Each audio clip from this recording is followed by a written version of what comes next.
Hey, welcome to Make Your Money Matter. I'm your host, Brad Barrett. I'm also a managing director and partner here at One Capital Management. And today on the show, I want to talk about the financial benefits and some of the unknown non-financial benefits that comes with working with a financial advisor. But before we get started, did you know the average American holds $96,000 in total debt? If you're part of that group, check out my new video course on how to pay off your debt. You can find the link to sign up in the description box below, and make sure to smash that subscribe button and hit the notification bell so you don't miss a single episode. All right, let's get into it.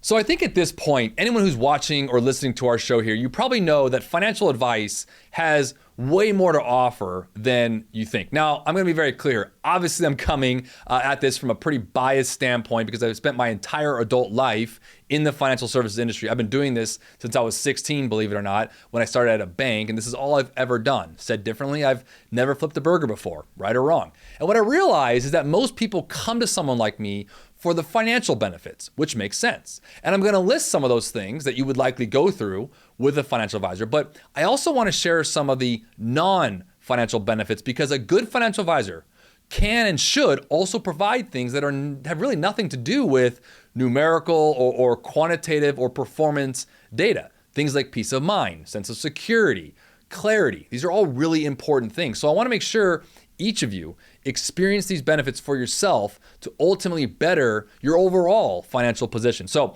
I want to list a few financial benefits that many of you likely have come to or are looking for an advisor to help with.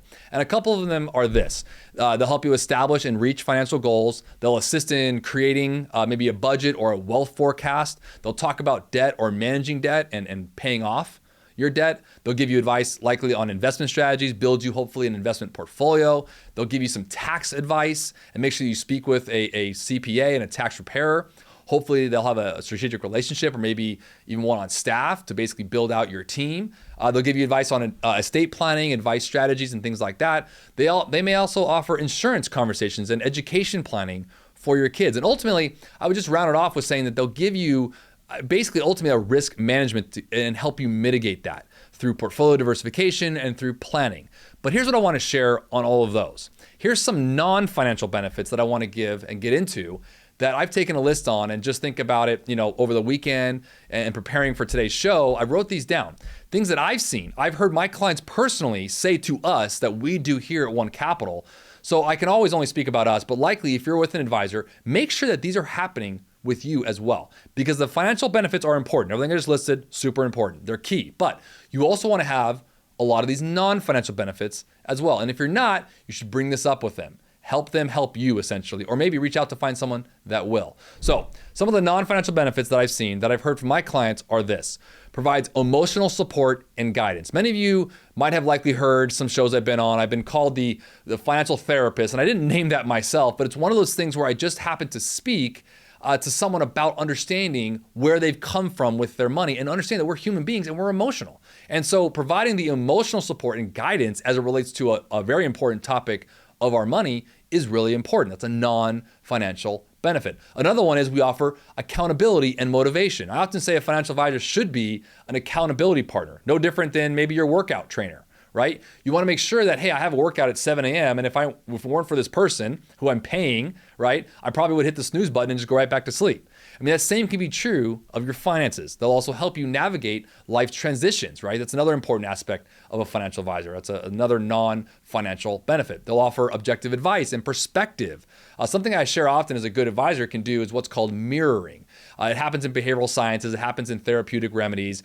We'll basically let someone say something and then we'll repeat to them what they just said because they're saying the same thing, but they're hearing it from someone else. And so it hits a different part of the brain. So mirroring has a lot to do with helping, again, a non-financial benefit of offering objective advice and perspective. Another big non-financial benefit is I've seen from my clients that I've mentioned to me, actually, that I wanted to share with you is a good advisor will help improve your financial literacy. Look, there's a big movement nowadays over the past 10 years about being financially literate and independent, and that's great.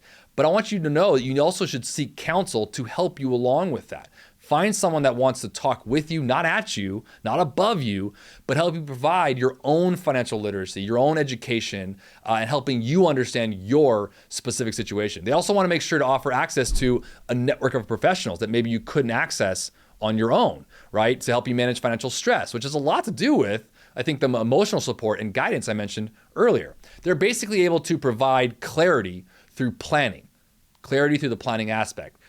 We're also using the numerical and empirical data here, but it's also a qualitative notion here. So a lot can be gleaned here from, again, both the quantitative, the numbers, as well as some of the qualitative data or these non-financial benefits. And lastly, I'll say this: a good advisor should offer personalized financial advice.